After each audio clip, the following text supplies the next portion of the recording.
So I just cut these right down at the bottom as far as you can. Seemed like it would take a long time, but it actually goes pretty quick.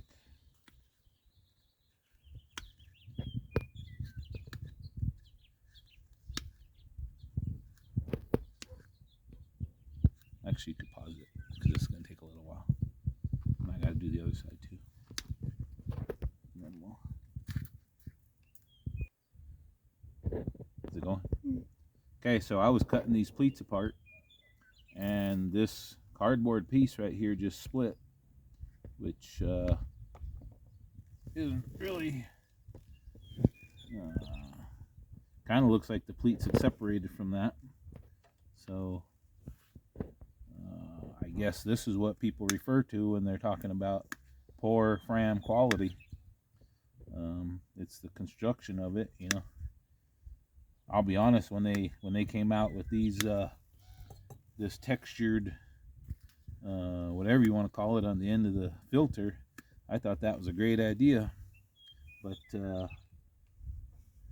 I guess you could spray some kind of, see, there you go. So that's a metal piece.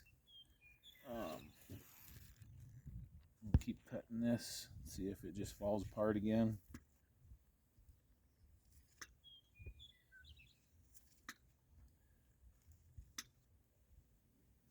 But I would think you could, if you really wanted that texture stuff as nice as it is, if you really want it that bad, you could just spray something on a regular filter similar to it, some kind of body texture stuff in a bed liner in a can type thing.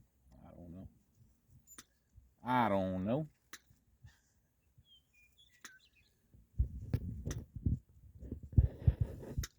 Okay, is that all of them? Yep, that looks like all of them.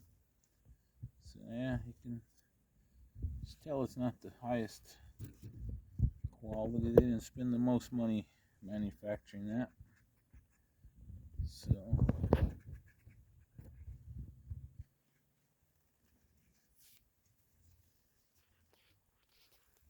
there you go. That's the inside of a filter. Thanks for watching.